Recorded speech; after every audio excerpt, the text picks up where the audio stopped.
los oculomotores. Entonces, en oculomotores tenemos que tener en cuenta que hay que examinar los músculos extraoculares, los movimientos sacádicos, los movimientos de seguimiento y la apertura del párpado.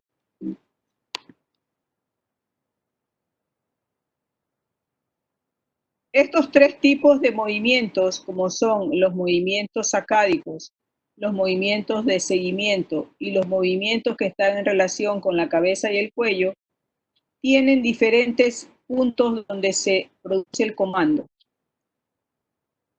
En los movimientos sacádicos, que es el movimiento que hacemos frente a un comando, mire a la derecha, mire a la izquierda, ese comando está dado por el lóbulo frontal. En el movimiento de seguimiento, donde al paciente le decimos que siga un objeto con su mirada, eso está regulado por el lóbulo occipital. Y los movimientos que están relacionados con cabeza y cuello, esos están comandados y regulados por el núcleo vestibular. Recuerden que estos tres núcleos de pares craneales se interrelacionan entre sí dentro del tallo cefálico a través del fascículo longitudinal medial. Y es el fascículo longitudinal medial que permite que todos los movimientos sean crónicos y prolongados.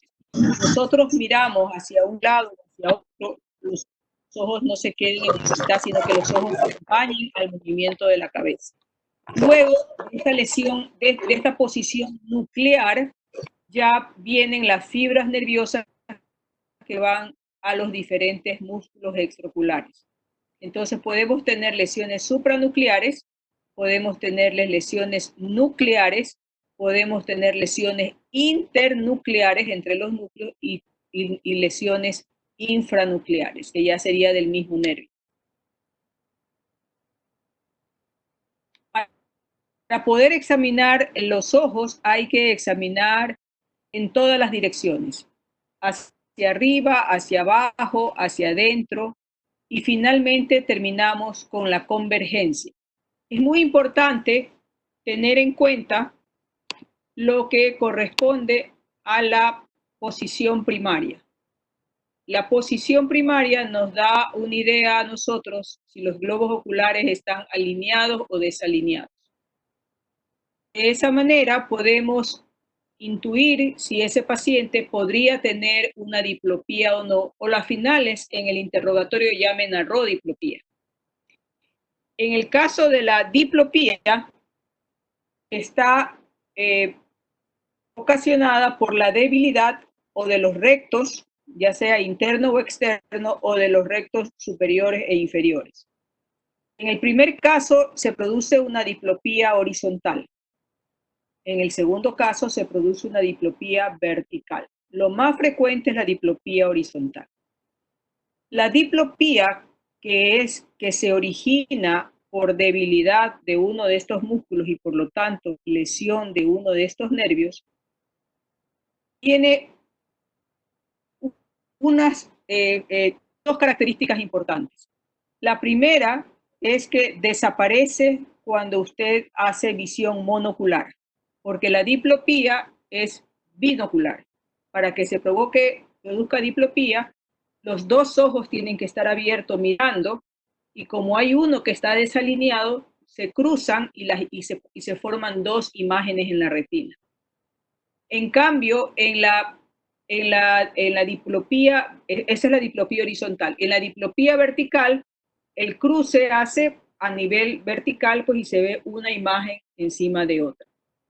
Entonces, cuando uno se ocluye el ojo, cualquiera de los dos ojos, sea el que tiene la paresia o el que no tiene la paresia, se va a desaparecer la diplopía.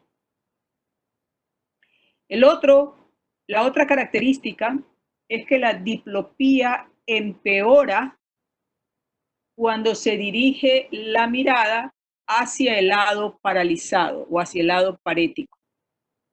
Si yo tengo mis ojos desalineados y hay un ojo que está hacia afuera, si le pido al paciente, si me piden que yo mire hacia mi derecha, como este ojo ya está hacia afuera, no voy a tener doble imagen, porque simplemente lo que hago es irme más hacia un costado y no se trastorna la imagen. Pero si me piden que mire hacia la izquierda, como tengo debilitado el recto interno, se me va a producir la diplopía y la diplopía va a ser mayor, o sea, más separadas las imágenes en la medida en que yo me dirija hacia el lado que está parético. Entonces, eso es muy importante cuando un paciente está despierto. Cuando un paciente está en coma, la desalineación ocular espontánea en coma nos da a entender de que hay un daño en el tallo encefálico.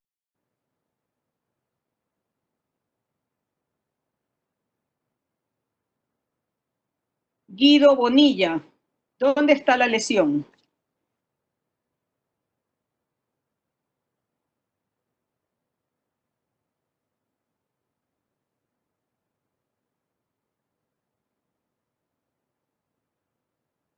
Arnold García.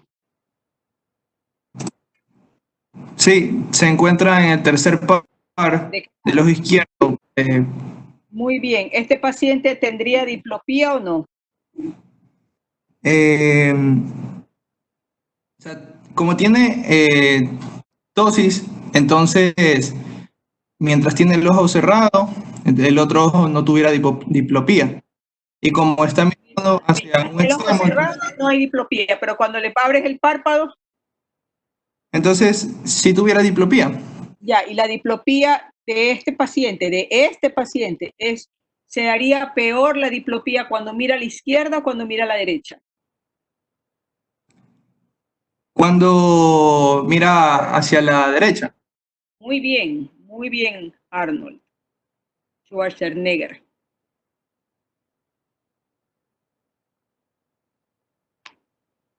María Durán.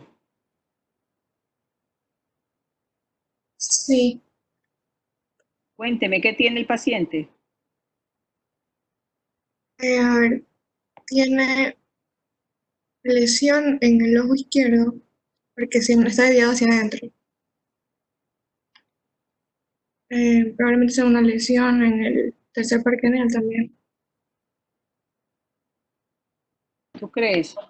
Sexto par, ¿Quién está hablando? Hurtado. Niña Hurtado, es bien. Hablantina, me encanta. Doctora, Alejandra. no sé si es el cuarto par. Doctora, En el sexto derecho, cuando está el paciente mirando hacia la izquierda, los dos ojos se desplazan normalmente. Cuando mira hacia la derecha, el ojo izquierdo se desplaza y el derecho se queda en la mitad. Entonces, la diplopía de este individuo es mayor cuando mira hacia la izquierda o hacia la derecha. Hacia la derecha. Cuando mira hacia la derecha. Sí. ¿Quién habló? Díaz. Ibu. Ivo. Muy bien. doctora, Dígame. una pregunta. Esta es una duda que tengo. ¿Este paciente no tendría una oftalmoplegia internuclear? No sabemos porque no le estamos viendo si tiene nistagmus o no. Pero Oye, para oftalmología internuclear debería tener nistagmus en este lado. oye. Ya vamos a ver eso. Muy bien. Desiree la Lama. ¿Qué le llama la atención de este paciente? Estaba mirando hacia arriba. ¿Y? No puede como que subir la mirada. No puede subir la mirada. ¿Y qué hace para compensar? O sea, para comenzar, o sea, trata de mirar como que hacia abajo. No, Ah, no. pues. O sea, mueve el cuello para arriba entonces. Claro, Levanta la cabeza. levanta la cabeza, Ajá. levanta la barbilla, alza las cejas y arruga la frente, tratando de compensar. Y aún así, el globo No. ocular no se desplaza totalmente. Esto que puede ocurrir en las parálisis de la mirada vertical, que de hecho es una parálisis de la mirada vertical, puede ocurrir en las lesiones mesencefálicas. Acuérdense que en el tectum mesencefálico está el centro de la mirada vertical. Y aquí, en estos casos, el paciente tiene tenía un pinealoma. La glándula pineal, recuerden que está en el tectum mesencefálico, en la lámina cuadrigémina, por encima de los tubérculos cuadrigéminos superiores. Y esto provoca un síndrome que se llama síndrome de Parinot.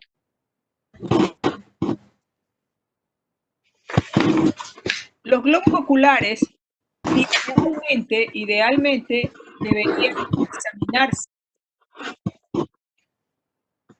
Está fuera.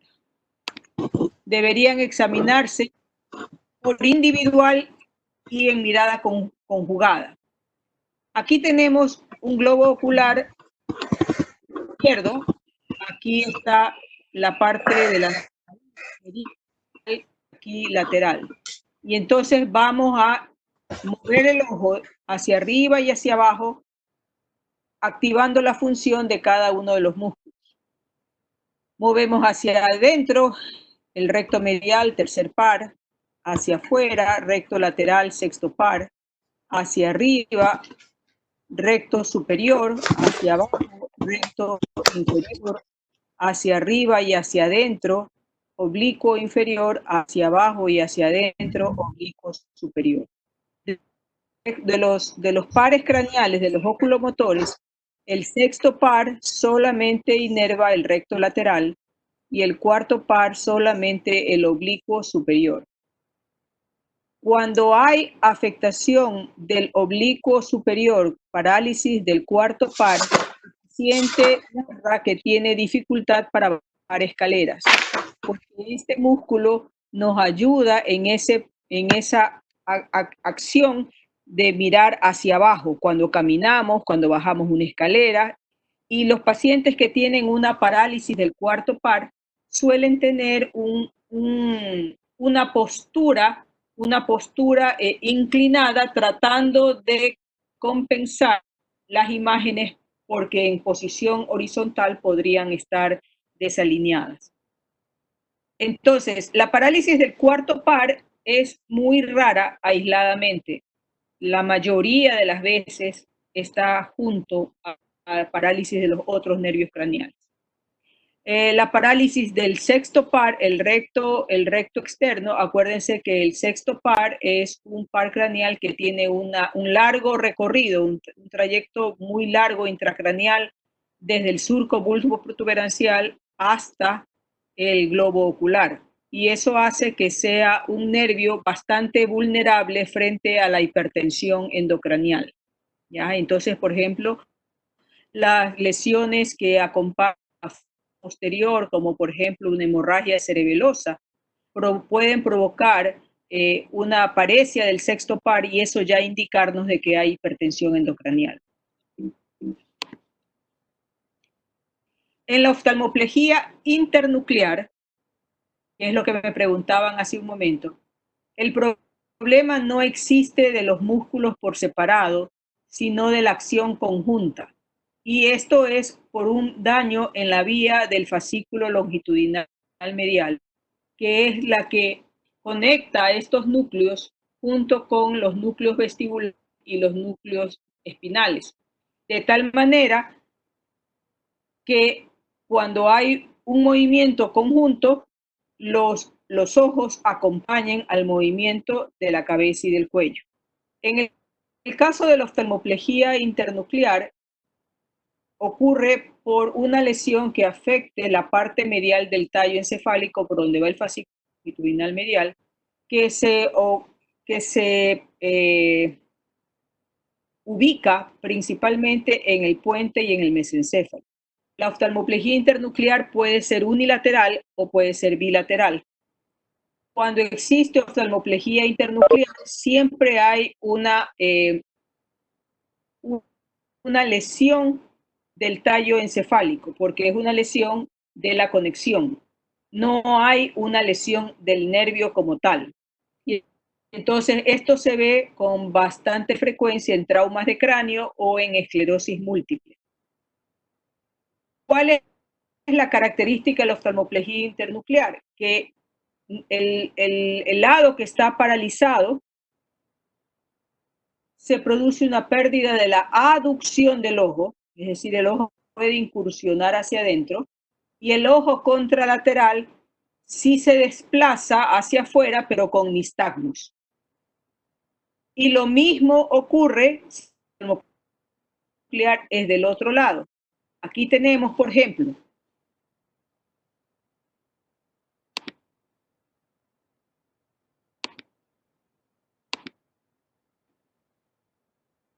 esta es una oftalmoplejía internuclear del lado izquierdo. Esto es izquierdo y esto es derecho.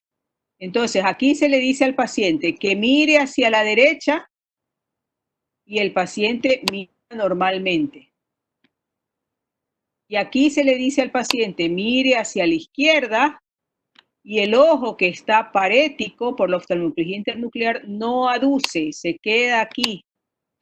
Y el ojo que el otro lado sí excursiona, pero excursiona con nistagmus. Doctor, ¿no sería al revés?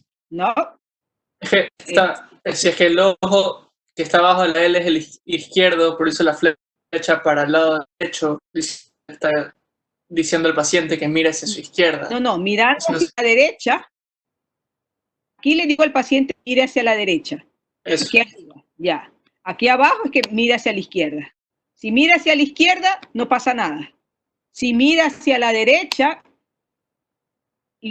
no existe aducción del ojo parético por la oftalmoplejía internuclear. Y del otro lado sí existe desplazamiento, pero con nistagmus.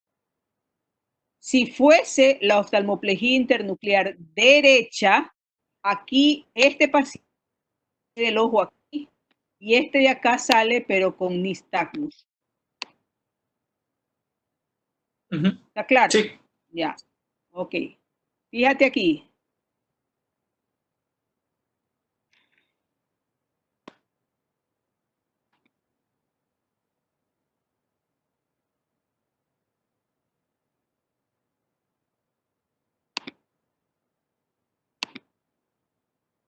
Ya vamos a ver una oftalmoplejía internuclear. Esto ya la vieron. Esto ya lo vieron.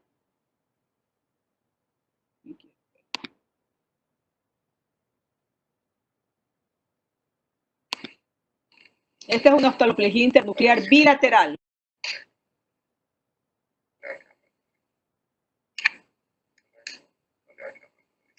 Cuando mira a la izquierda, este sale con nistagmus. Aquí entonces sería una oftalmoplejía internuclear derecha. Y cuando mira hacia la derecha, este de acá sale con nistagmus y este no entra del todo. Esta es una oftalmoplejía internuclear izquierda.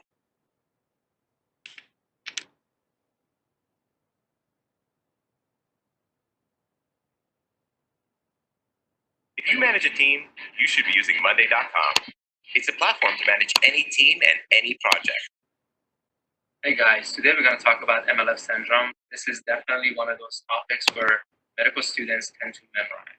And the problem with that is you might not get the straightforward question you're looking for on USMLE Step 1.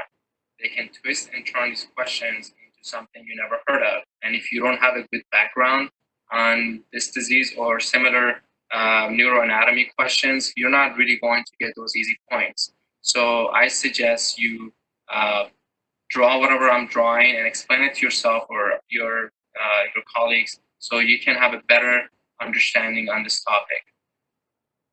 Okay, so in order for the eyes to move, they need to send signals to the brain and then receive signals back. And this is the pathway. The signal is going to go through optic nerve,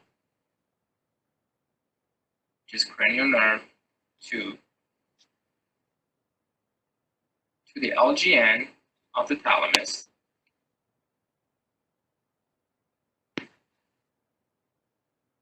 LGN stands for lateral geniculate nucleus, okay? From there, they're going to travel to the pulvinar nucleus, which is also a nucleus in the thalamus. And this is where the information is going to get processed in the pulvinar. And then from pulvinar, these informations are sent to the cortex, where then signals are sent to the motor neurons.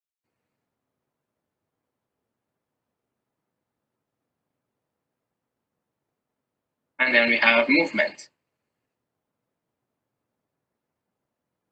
Okay? And the motor neurons that work specifically on the eyes are cranial nerve 3, 4, and 6. So now let's just assume that our patient is trying to look to the right. Okay? He heard a sound or something. Okay, he's trying to look to the right. And this is patient left eye, this is the patient's right eye. So in order for both eyes to move into the right direction, this direction, we're going to use two different group of muscles, okay? We're going to use the lateral rectus of the right eye and the medial rectus of the left eye. Now, the thing here is that both these muscles are innervated by different cranial nerves. Lateral rectus is innervated by cranial nerve 6, and medial rectus is innervated by cranial nerve 3. Okay? So, how are we going to get both eyes to look in the same direction? This is how it is. The signals that are sent to the motor neurons, they're going to travel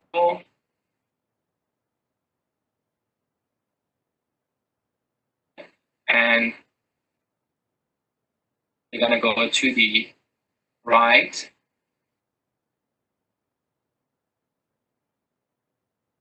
cranial nerve 6 nucleus. Okay, they're going to travel here.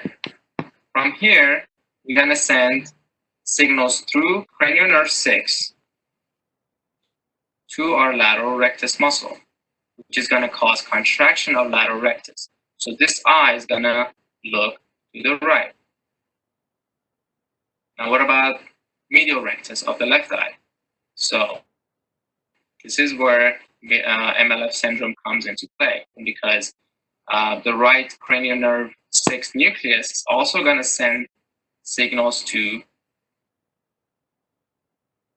the left cranial nerve 3 nucleus.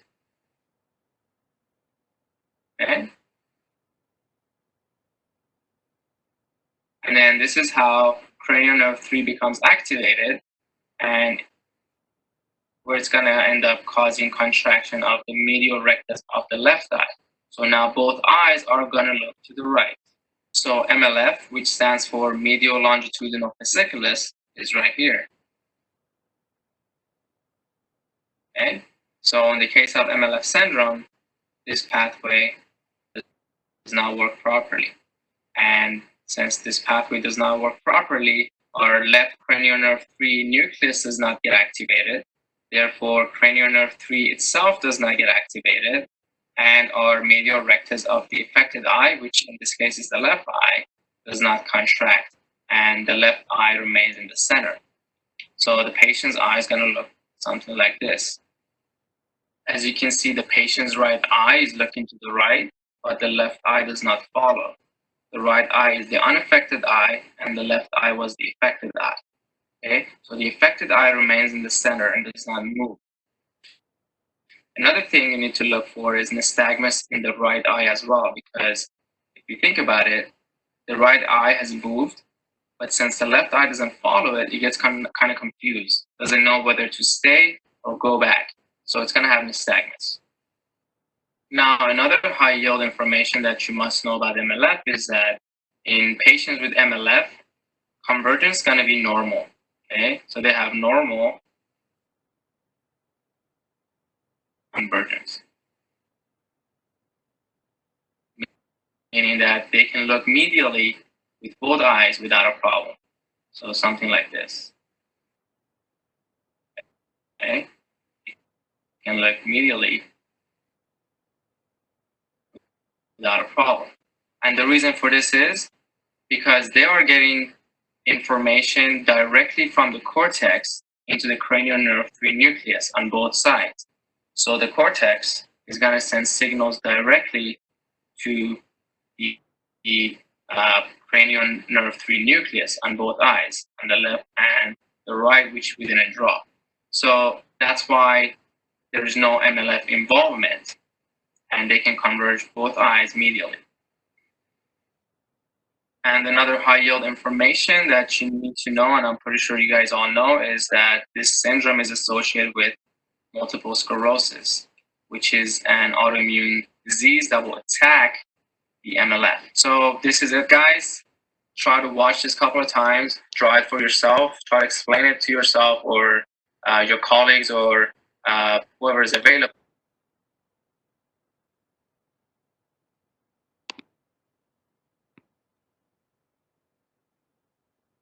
Bueno. Entonces, ¿quedó claro lo del síndrome del fascículo longitudinal medial? Sí, entonces el nistagmus es del lado contralateral a la lesión del fascículo longitudinal medial. Exacto.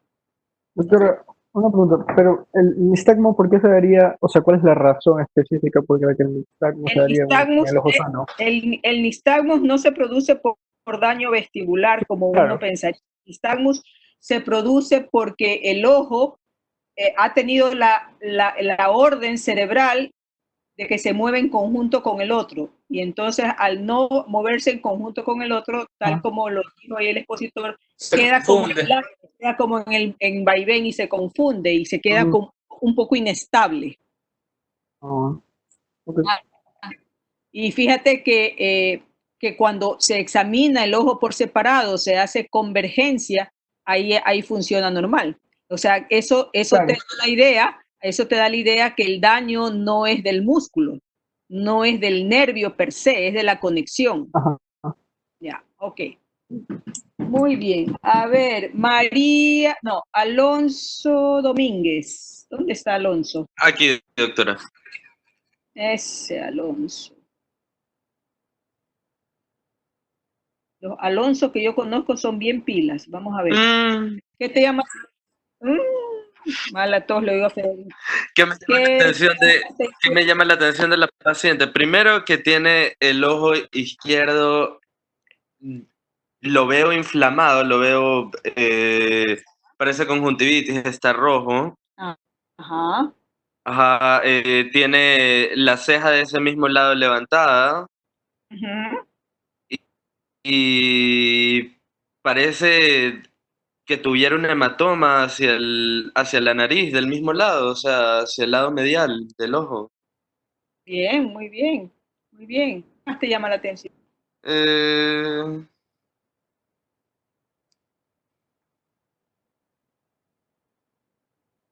ojo derecho se acerca un poco hacia la línea media. Sí, aquí no podríamos decir cuál está desviado, ¿no? Claro, realmente. Sí. Podría ser este de aquí que no está muy metido o este de acá que sí está muy metido. Lo que más llama la atención, aparte de lo que acaba de decir Alonso, es que aquí hay edema, ¿sí? Ves la piel distendida con la ceja elevada y da la impresión porque tendría que tener yo una mirada lateral, que esto está ligeramente proptótico. Como que el ojo está un poquito salido. Exoftalmos. Como un exoftalmo. Sí, eso fue lo que traté de decir con como agrandado, inflamado, pero se me pasó por alto decirlo específico. Perfecto. Y si esta paciente tenía una parálisis de los músculos de este ojo, el ojo no se movía ni para ningún lado, estaba congelado en línea media mientras este ojo se movía normalmente para todos los lados. Si tú tienes, dígame. Sobre eso tengo una duda, doctora, que estábamos hablando sobre el síndrome del fascículo longitudinal. Cuando me llega un paciente en el análisis estático de la mirada, de los ojos del paciente, sin pedirle que haga que mire hacia ningún lado, sino que él está normal. Si tiene una parálisis del nervio, de alguno de los músculos, no va a estar estáticamente ya afectado el ojo No siempre. o la mirada. No siempre. Depende de cuánto tiempo tenga de evolución. Si es algo leve y es algo agudo, reciente, es posible que sea muy mínima la desviación, que probablemente pase desapercibido. Ok. A ver, vamos a ver. Luz Chango. ¿Dónde está Luz? Sí, doctora, dígame. Ok. ¿Dónde estaría la lesión para que esta paciente tuviera exoftalmos, tuviera parálisis de la musculatura extraocular y tuviera este enrojecimiento conjuntival? ¿Dónde están juntos el tercero y el sexto par craneal?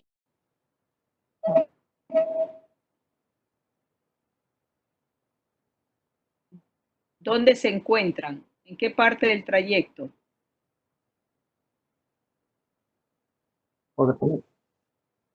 ¿Quién sabe? Los pares. En el seno cavernoso. Sí, seno cavernoso. ¿Quién dijo primero seno cavernoso? Un varón. López. López. Muy bien, López. Ricardo López Abarca. En el seno cavernoso. Y una de las características de la trombosis del seno cavernoso es justamente eso, la parálisis de los movimientos extraoculares con inyección conjuntival y con exoftalmos. Ese fue uno de los diagnósticos diferenciales. Finalmente esta paciente tuvo una miositis orbitaria y luego de esteroides mejoró, y ustedes la van a ver aquí, mejor del ojo, pero quedó con una parálisis del sexto par izquierdo. ¿Y en la derecha? ¿Izquierda? Tiene la parálisis del sexto par. Arriba. Abajo. Enfrente. Izquierda. Y enfrente. Muy bien. Este ya lo vieron. Y entonces hay sitios donde los pares craneales se unen en cuanto a lesiones y te orientan por la asociación, te orientan a determinados síndromes.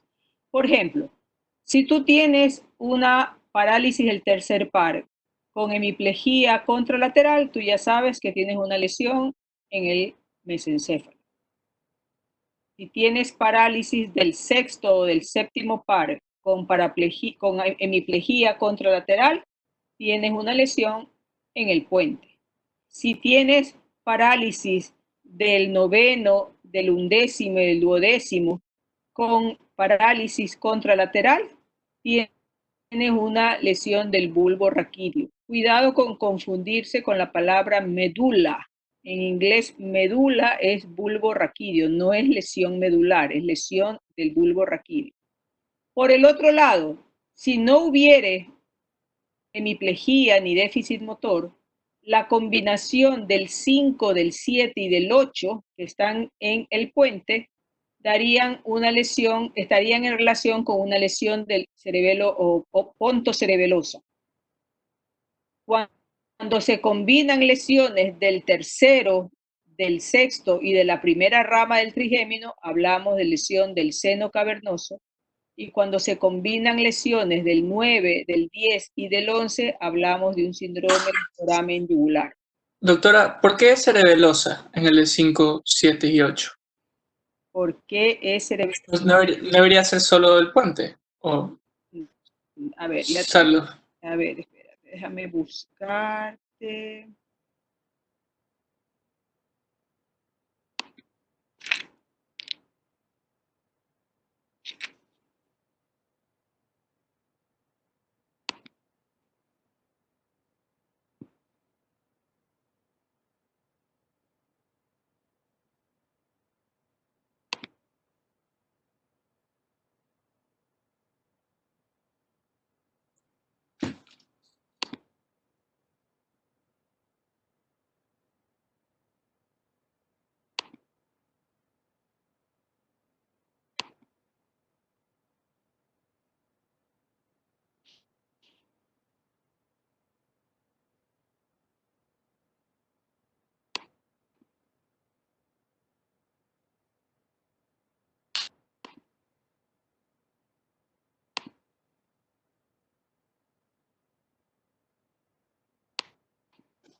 Mire aquí. Aquí está el quinto, el séptimo y el octavo. Cuando tienes un tumor aquí en el ángulo pontocerebeloso, podrían coexistir lesiones de cualquiera de estos tres pares craneales, a veces 2 de los 3 o a veces los 3 combinados. Todo depende del tamaño de la lesión. Pero esta zona de aquí, que ves aquí, esto que estoy señalando aquí, se llama ángulo pontocerebeloso. ¿Ya? Y los nervios craneales que están en relación con el ángulo pontocerebeloso son justamente esto que está aquí. A veces acoge hasta el sexto par. Pero, por ejemplo, ¿qué enfermedad común del ángulo pontocerebeloso existe? El neurinoma del acústico. Cuando existe el neurinoma del acústico, cuando es pequeñito, chiquitito, intracanalicular, pues no pasa nada. Probablemente lo único que tengas es un poco de tinnitus, un poco de vértigo y nada más. Pero cuando ya el neurinoma del acústico adquiere un tamaño mayor y comienza a abarcar mayor zona, comienza a comprimir el séptimo par y comienza a comprimir el trigémino.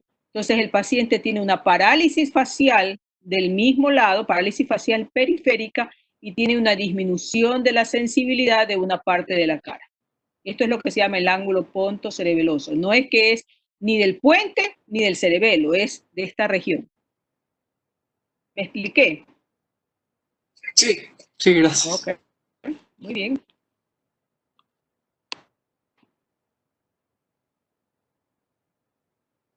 Ok, entonces, ya hablando del quinto par, recuerden que el quinto par, en su rama sensitiva, inerva la córnea e inerva la piel de la cara, la parte pericranial y la parte de la cara en su segmento maxilar superior y maxilar inferior. Entonces, usted va a examinar el reflejo corneal solamente si el paciente está estuporoso o en coma, porque ni el reflejo corneal ni el reflejo nauseoso se hacen en un paciente despierto, porque son fastidiosos y no me dan mayor información que ya con los movimientos voluntarios del paciente. Pero, por ejemplo, un paciente en coma, la ausencia del reflejo corneal sí me habla de una lesión del tallo encefálico alto, porque es mesencéfalo, y la ausencia del reflejo nauseoso también me habla de un daño del tallo encefálico en el bulbo, en un paciente en coma. Entonces, un paciente despierto lo tengo que nombrar porque forma parte de la evaluación, pero en forma rutinaria no lo hago. Pero sí hago la examinación de la sensibilidad de la cara. ¿Okay? Y en la parte motora tengo que examinar maceteros, tengo que examinar los músculos temporales y tengo que examinar el reflejo maceterino. El séptimo par craneal da los músculos de la expresión facial, da el gusto de los 2/3 anteriores de la lengua, da la sensación, la sensibilidad del canal auditivo externo, interviene en la salivación y en el lagrimeo y tiene pues la acción motora del reflejo corneal. El nervio facial, recuerden que las ramas que inervan la porción superior de la cara vienen de ambos hemisferios y por esa razón se mantiene la motricidad de estos músculos cuando existe lesión central. Por eso produce una parálisis facial central. En cambio, si la lesión es ya en el nervio como tal, se produce lesión de ambas partes, superior e inferior. Aquí tienes una parálisis facial central y acá pues con el ojo más caído y más abierto, una parálisis facial periférica. Esta es una nena a la que se le está pidiendo que cierre los ojos y que me enseñe los dientes. Solamente puede cerrar el ojo derecho y sus músculos de la cara se desvían hacia el lado derecho. El lado izquierdo está débil. Aquí lo más importante es poder determinar en cuanto a la simetría de la cara, si pues tenemos una parálisis facial central o periférica, eso ya la saben ustedes, A veces existen patologías como la miastenia gravis o el síndrome de Guillain-Barré, donde se puede afectar el sexto par craneal bilateralmente.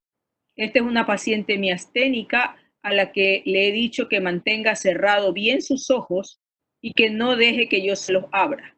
Y yo se los pude abrir sin hacer mayor esfuerzo.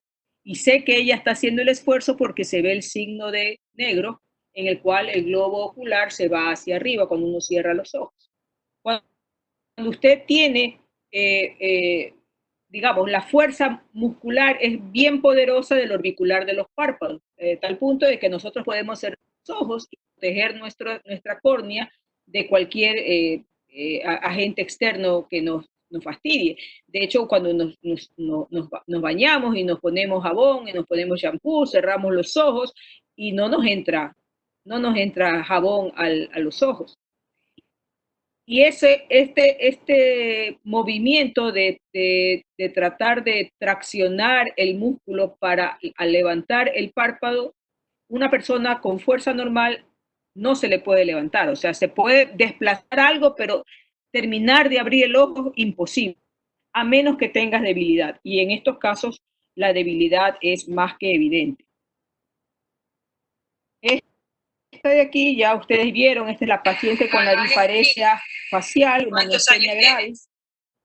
Y aquí la parálisis facial es izquierda o es derecha. María Quiroga. Presente. El paciente morenito. Ay, mijita, ¿cuál paciente? Yo no sé. Es que mi computadora a veces tu computadora es daltónica. No me digas. No, es que a veces se demora en cambiar las diapositivas. Es una... colores, no entiendo. No. La señora... Bueno, una parálisis facial periférica. ¿De qué? Izquierdo. Izquierdo, muy bien. Una de los puntos claves que nos ayuda a diferenciar si es periférica o no es ver los surcos de la frente, salvo que sea una mujer de esas que utilizan toxina botulínica, los surcos de la frente siempre están formados. Y entonces, si usted ve asimetría con falta de surcos de un lado y el arco ciliar más descendido que el del otro lado, de este lado es la parálisis facial. Nicolás Santelli. Aquí estoy, doctora. Cuéntame, ¿dónde está la lesión? Aquí la lesión está del lado derecho. Una parálisis facial derecha, muy bien. Sí. Acá también hay una paresia facial derecha, se ven menos surcos en el lado derecho.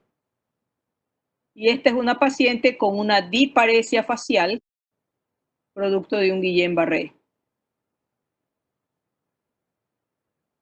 Esta es una paciente con miastenia, disparesia facial periférica, y aquí está cerrado los ojos de manera regular, la corriente, y esto es con el esfuerzo, tratar de cerrar más los ojos. Esta es una paciente que tiene movimientos involuntarios de la cara. Esto a veces uno puede pensar que es una parálisis facial porque la ve asimétrica, pero si uno ya se detiene a ver, es un problema extrapiramidal, un espasmo hemifacial, que cuando es tan marcado, marca los surcos más de lo habitual. Entonces, hay ratos que estos pacientes tienen este movimiento muy de vez en cuando, hay ratos que se pone más intenso y hay ratos que se queda sostenido como en ese momento. Una distonía focal.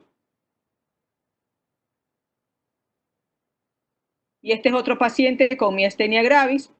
En este le estamos diciendo que se sonría y en este le estamos diciendo que se ría. Y en ninguna de las dos el esfuerzo que aplica es el suficiente como para representar esas dos acciones. Esta ya la vieron. Y luego vamos al octavo par, y en el octavo par tenemos básicamente la función vestibular, porque la función acústica, la auditiva, eso ya es más del otorrino. A veces podemos utilizar ciertas maniobras como el golpeteo de los dedos, a veces con el diapasón. Pero eso es relativo porque mucha gente mayor pierde la audición, se pierde la audición también por historia familiar. Hay causas tóxicas de pérdida de la audición, y salvo que la pérdida de la audición haya sido súbita y se acompañe de vértigo, o de visión doble o de nistagmos, entonces estamos hablando de algo que hay que estudiar más profundamente por el conjunto. Entonces, en los nistagmus hay que ver si el nistagmus es un nistagmus horizontal, es un nistagmus vertical o es un nistagmus rotatorio. El nistagmus horizontal es el más frecuente y es el que más indica que es una lesión periférica, es decir, del nervio auditivo de manera periférica, que puede ser pues en un paciente con una lesión del ángulo pontocerebeloso, puede ser en un paciente con una laberintitis, puede ser con una neuritis vestibular, ¿ya? Entonces, digamos, no implica una lesión cerebral. Pero mientras el nistagmus mientras más características de rotatorio tiene y de asimetría y de sincronía, el nistagmus es central. Y cuando ya hablamos de un nistagmus central, ya estamos hablando de una lesión de tallo encefálico o de las conexiones. Este paciente tiene nistagmus. A mí me da la impresión de que tiene una oftalmoplejía internuclear, el lado derecho, y tiene una lesión aquí en la parte dorsal del bulbo, que es seguramente fascículo longitudinal medial. Aquí no se ve.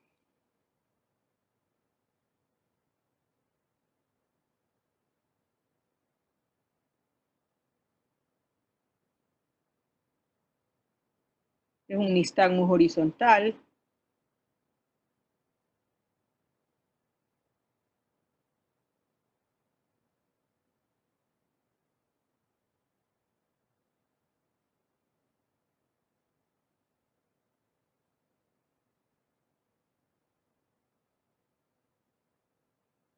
Y esta es una niña con un tumor de fosa posterior, claramente un nistagmus retráctil.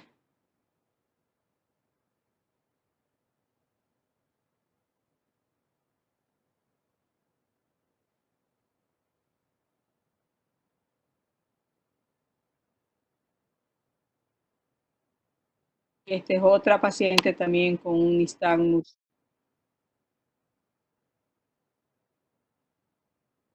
predominantemente horizontal, aunque así a veces nistagmus rotatorio.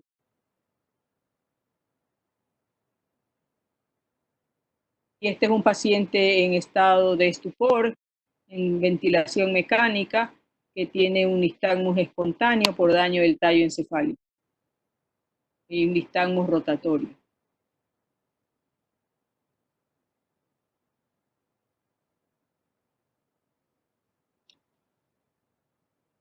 Luego vamos al noveno y al décimo par, que se examinan juntos.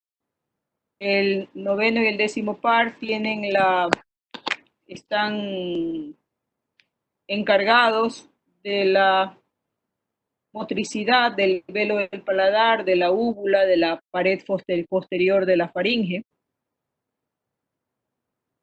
Y entonces uno debe fijarse si hay un descenso del velo del paladar, una desviación de la úvula.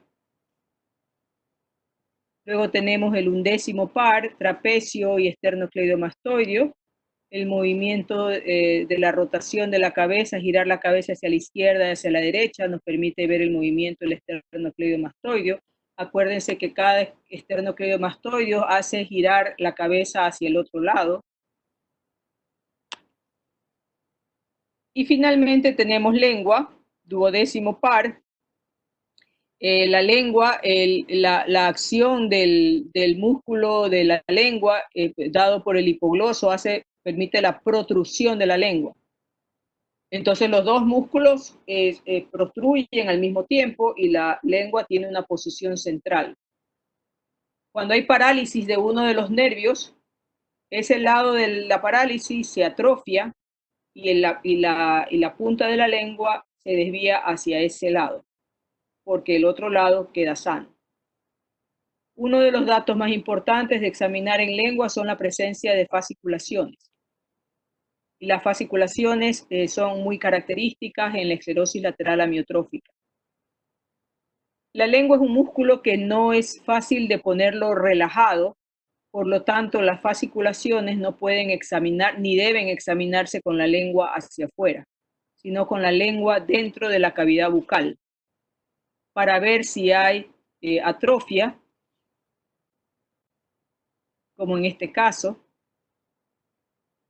o hay fasciculaciones.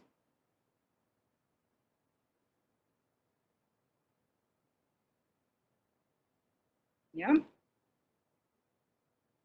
Luego en el examen motor, la parte de los pares craneales es la más compleja. Ya en el examen motor uno ya va más rápido. Acuérdense que en neurología hay que ser muy observador, muy puntilloso en detalles.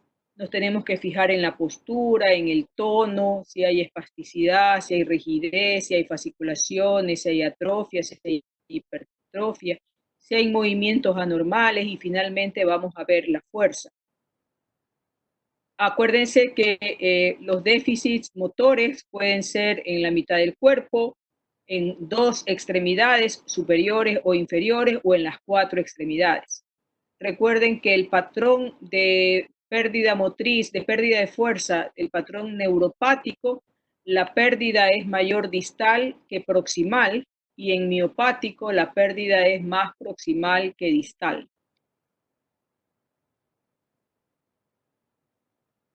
La postura, fíjense aquí, le digo al paciente que estire los brazos y se ve una postura distónica de este lado, o el paciente puede presentar movimientos involuntarios con posturas también anormales. Y ya si veo que hay movimientos involuntarios, yo ya sé que está implicada, aparte de la parálisis, el sistema piramidal, el implicado el sistema extrapiramidal.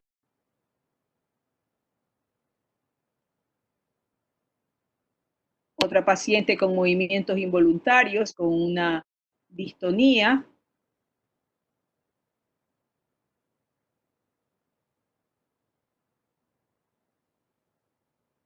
Esta paciente sospechábamos que tenía un Wilson, no se lo pudo comprobar porque no pudo hacer los exámenes.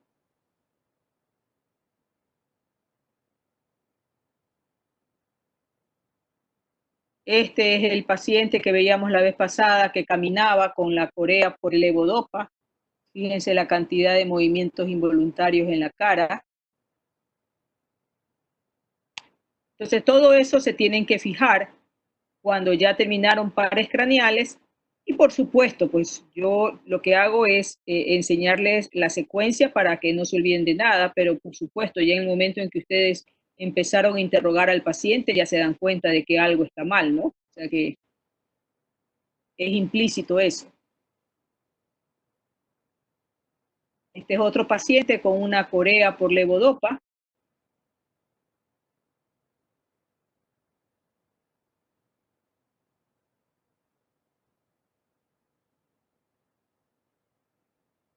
Y estos pacientes son dos hermanos con retardo, epilepsia y con movimientos involuntarios. El uno tiene una distonía, fíjense cómo está hipertrófico el el esternocleidomastoideo derecho, y el otro tiene un temblor distónico.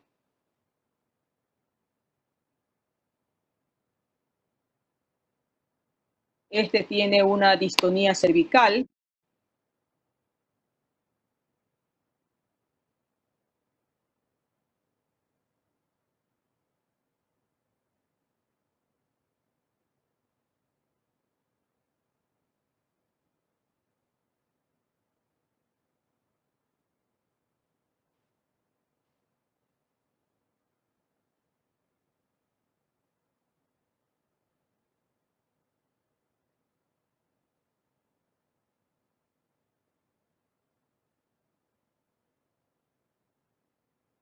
Y luego van a ver lo que es el tono muscular y la masa muscular, a ver si hay atrofia, hipertrofia o fasciculaciones.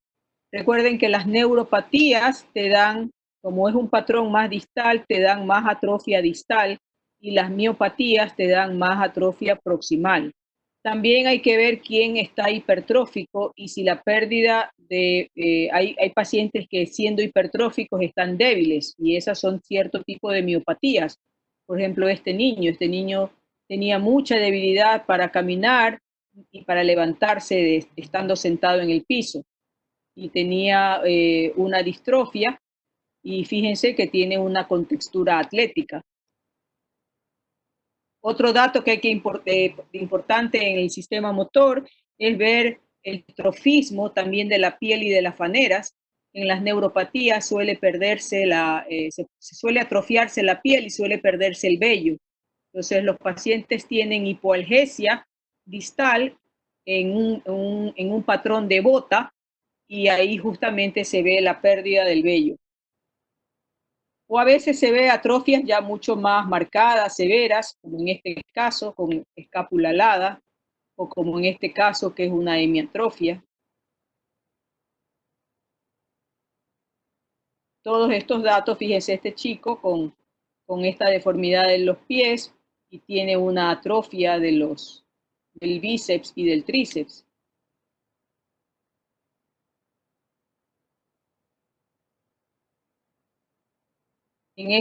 Este paciente tiene una distrofia miotónica, y una de las características motoras de estos pacientes es el fenómeno miotónico, en el cual hay una pérdida de la relajación del músculo. Fuerte, fuerte, fuerte. Le digo que me apriete fuerte la mano, y luego es incapaz de relajar el músculo de manera espontánea.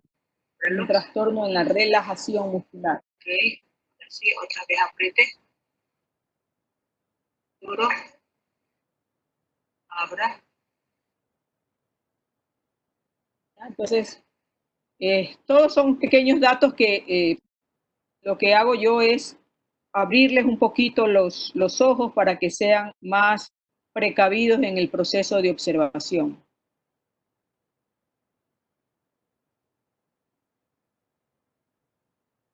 Normales. Este es un paciente con un hemivalismo. El hemivalismo es un movimiento brusco de la mitad del cuerpo, generalmente del brazo, que está en relación con lesiones del núcleo subtalámico.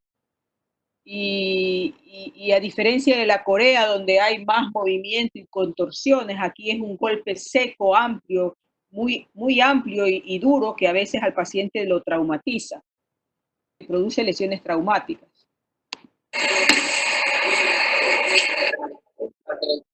Lo loco, levanta los brazos.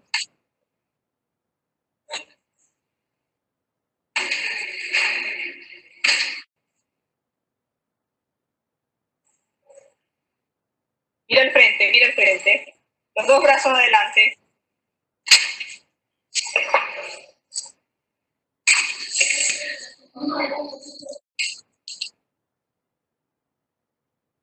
O también se tienen que fijar en temblores.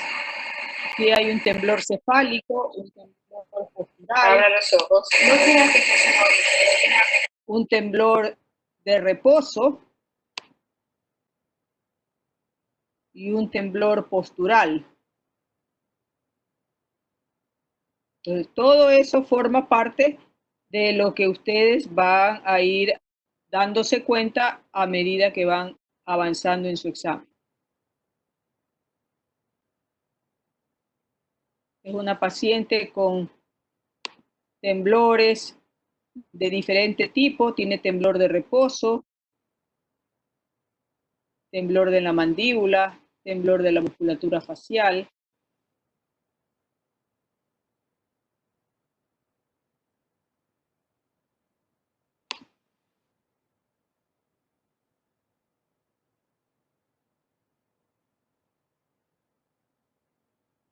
Doctora, tengo una pregunta.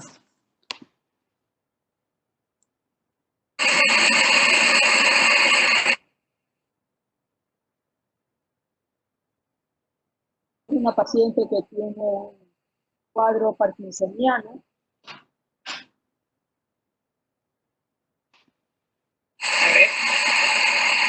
Con un temblor esencial, con un temblor cinético muy marcado.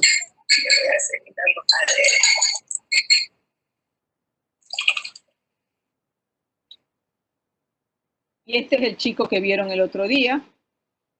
Y ya antes de entrar a fuerza muscular, hacemos la maniobra de Mingasini-Barré, que seguramente la aprendieron en semiología, y si no la aprendieron, pues la aprenderán aquí, en la cual consiste en extender los brazos hacia adelante. Le digo al paciente, extienda los brazos, sosténgalos ahí y cierre los ojos. Y yo me doy cuenta si hay un descenso de un brazo o no, lo cual me indicaría cierto grado de debilidad. Si el paciente está hemipléjico, pues y no tiene ningún movimiento, pues no tiene ningún sentido hacerle esa maniobra. Esto es para yo determinar si hay algún mínimo grado de paresia. Y si hay un mínimo grado de paresia, de pronto esa maniobra no es suficiente, entonces tengo que hacer que el paciente ponga los brazos con las palmas hacia arriba, y si el paciente tiene una paresia, voy a ver que una de ellas va a pronar ligeramente y a descender, tal como se ve aquí en la gráfica. Y esto es lo que los gringos en algunos textos ustedes lo ven como pronator drift, caída en pronación. La fuerza muscular la miden en base a una escala que es de 1 a 5, de 0 a 5, en el cual 0 es pléjico y en cual 5 es normal. Y de ahí los intermedios dependen si hay movimiento con la articulación, movimiento solamente de la articulación, pero no en contra de la gravedad, movimiento en contra de la gravedad, pero no en contra de la resistencia, movimiento en contra de la resistencia, pero menos de lo normal. Y finalmente van a hacer el examen de la fuerza muscular principal, por lo menos en un músculo, en músculos proximales y en músculos distales, aunque sea un músculo, tanto de los brazos como de las piernas. Si ya el paciente tiene una enfermedad neuromuscular, probablemente tengan que ser más minuciosos estudiando músculo por músculo, pero de eso no se trata. Ustedes como médicos generales, con tal de que me digan si hay debilidad de brazos, debilidad de piernas, hemiplegia, hemiparesia, paraparesia, y si el problema es más proximal que distal o es asimétrico, es más que suficiente. Aquí, por ejemplo, el examinador está examinando deltoides, bíceps, brachiorradial, tríceps,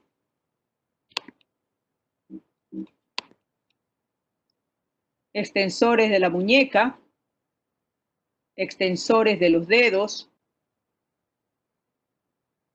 interóseos dorsales, abductor corto del pulgar, iliosoas,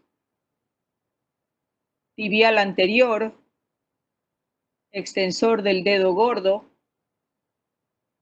extensor corto de los dedos, gemelos, isquiotibiales, y cada uno tiene una representación para poder sacar los reflejos. El reflejo bicipital le corresponde al arco de C5, C6, el reflejo brachiorradial C6, el tricipital C7, el patelar L4 y el aquilio S1. Eso sí, tienen que sabérselo. porque esto les va a dar una idea si el problema, en caso de que sea periférico, corresponde a un segmento radicular. Los martillos, cuando utilicen los martillos, siempre hay que tener precaución de escoger un martillo que tenga un peso suficiente como para poder estimular el tendón. Si compran martillos de estos que son marca Patito, pues estos de aquí no sirven para nada, gastan muchísimo dinero, $7.42 en Amazon, y si yo se los veo, les digo que la verdad es que mejor que lo guarden y lo pongan en una repisita. Los reflejos se gradifican también en cruces o en grados de 0 a 4. 0, ausencia de reflejos, o sea, areflexia. Una cruz es hiporreflexia, 2 cruces es lo normal, 3 cruces es hiperreflexia pero sin clonus y 4 cruces es hiperreflexia con clonus. Aquí están las diferentes formas de sacar reflejos. Ojalá podamos enseñarles, y si no, pues lo haremos virtualmente entre nosotros mismos, con nuestro hermano, con nuestro amigo. Y para sacar clonus hay que tener un brazo sosteniendo a la pierna y la otra mano haciendo una flexión brusca dorsal del pie.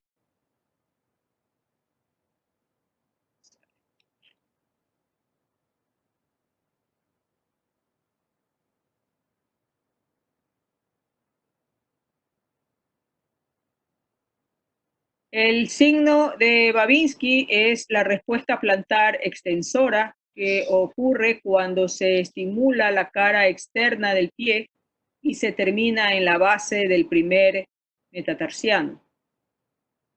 Estos signos pueden también tener sus sucedáneos, como el signo de Shattuck, que es estimulando la cara externa del pie, el Gordon estimulando los gemelos y el Oppenheim estimulando la cresta tibial. Recuerden que el reflejo cutáneo plantar es normalmente flexor y usted puede tener una respuesta flexora que es normal, una respuesta indiferente o una respuesta extensora que ya sería el signo de Babinski. El signo de Babinski es un signo de función de función piramidal, un signo piramidal, y se lo ve en los pacientes que tienen paraparesia o paraplegia espástica o enfermedades espásticas de cualquier tipo, y también tienen sus representantes en extremidades superiores, como son el signo de Hoffman, que consiste en percutir el lecho unguial y se produce una aducción del pulgar, o el signo de Tromner, que es la percusión del pulpejo del dedo y también se produce la contracción, la aducción del pulgar, la flexión del pulgar. Estos archivos. También hay que tener en cuenta en enfermedades que tienen una afección difusa cerebral, como por ejemplo en encefalopatías o en enfermedades degenerativas como el Alzheimer, por ejemplo, se presentan los reflejos atávicos o los reflejos primitivos o reflejos de liberación cortical. Estos reflejos existen normalmente en el recién nacido, pero en la medida que se va mielinizando el sistema nervioso desaparece. Y entonces un recién nacido usted le pone un dedo cerca de la boca y pretende hacerle el movimiento de succión. Un recién nacido usted lo coge de los dedos de la mano y el recién nacido lo agarra y eso es un signo de prehensión. Esos signos suelen liberarse en ciertas enfermedades como en las enfermedades degenerativas. El examen sensorial es bastante relativo de poderlo analizar y poderlo interpretar, porque también depende mucho de la cooperación del paciente. Uno no puede basar su diagnóstico solamente en síntomas sensitivos. Recuerden que la sensibilidad es algo que no es tangible. Entonces, lo que para usted es dolor, quizás para mí no lo es y no lo voy a poder comprobar. Entonces, tengo que utilizar mediciones similares o algo que se le parezca, algo comparativo.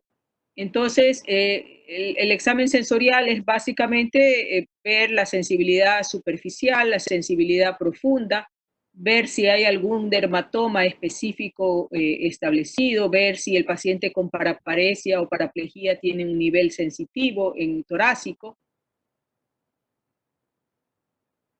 y ver pues las zonas de hipoalgesia y compararlo con los dermatomas radiculares. Generalmente al examinar la sensibilidad con podemos tener ciertos errores que están en relación con que nosotros utilizamos mucha fuerza en el examen y a veces hacemos estimulación sobre la piel de una pierna y de una manera y la estimulación en la pierna fue de otra manera. En el uno lo hicimos más leve, en el otro lo pusimos un poquito más de fuerza. Y entonces eso a veces confunde al paciente. A veces no examinamos o le damos mucha importancia a alteraciones en piel muy sensible. Por ejemplo, si yo toco la planta del pie en ciertos pacientes, algunos no lo toleran y eso no significa que tengan un trastorno de la sensibilidad. O sea, es una piel muy sensible. Y asimismo, cuando la piel tiene callos, también ahí no se puede examinar sensibilidad superficial. La sensibilidad profunda se la examina tanto con el examen de la posición y de la vibración. Eso también ya en algún momento lo podremos ver. Y esto va a evaluar tanto cordones posteriores como cordones espinotalámicos, tractos espinotalámicos para térmica y dolorosa. Finalmente terminamos con la coordinación y la marcha. En la coordinación vamos a hacer los movimientos alternantes, los movimientos de nariz, dedo-nariz para ver si hay dismetría. Talón-rodilla, hago el thumb tapping, que es este movimiento de golpeteo del pulgar y del índice, y movimientos rápidos alternantes para ver si hay trastornos cerebelosos.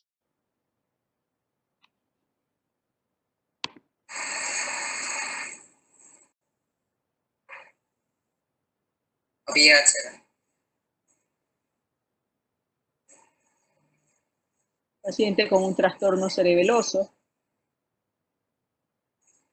tiene una descoordinación de los movimientos y algo de dismetría.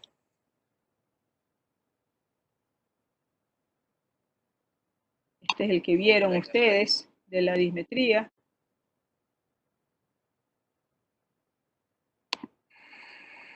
Es un paciente parkinsoniano. En la zona, eso. El lado derecho está más bradicinético que el del lado izquierdo. Eso. Okay. Ahora palmaditas. Mirando la palma. Eso. Ese movimiento ahora de alternancia hay que hacerlo para evaluar diadococinesia. Muy bien.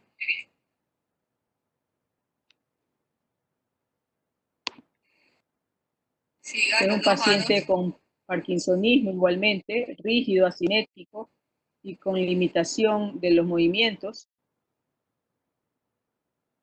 Cuello, buscar siempre rigidez de nuca, signo de Kernick o signo de Brudzinski, buscar siempre si hay soplos carotídeos. Recuerden que la rigidez de nuca es algo relativo en los pacientes añosos que suelen tener espondiloartrosis cervical y en esos es más difícil examinar rigidez de nuca. El signo de Kernick es mucho más fácil, la extensión de la pierna puesta en ángulo recto.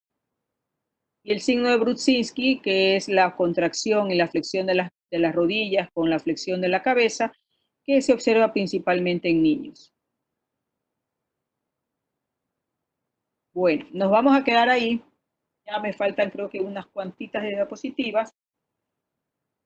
Y la próxima semana yo les voy a decir cómo vamos a hacer las clases porque quiero ver imágenes.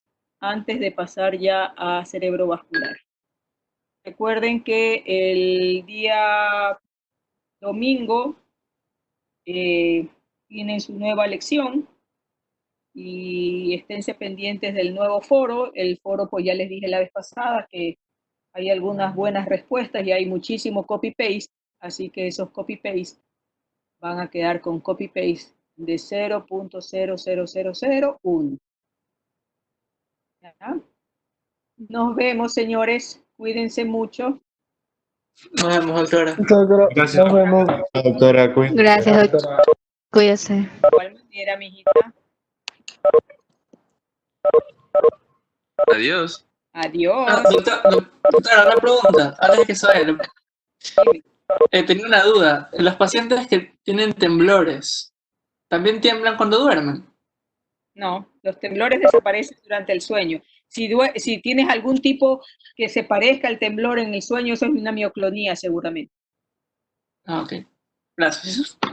Doctora, ¿y los temblores siempre siempre representan lesión extrapiramidal? La mayoría sí, claro. O sea, nadie tiene por qué temblar así por gusto. ¿Y otro origen, por ejemplo, de los temblores? ¿Perdón? ¿Y otro origen de los temblores? Ansiedad, hipertiroidismo, fármacos. Ajá. Ya, gracias. Ya. Doctora, Dime. No te escucho. ¿Por qué la maniobra de idiosincrasia No te escucho en nada, todo sale cortado. ¿Hola? Escríbeme.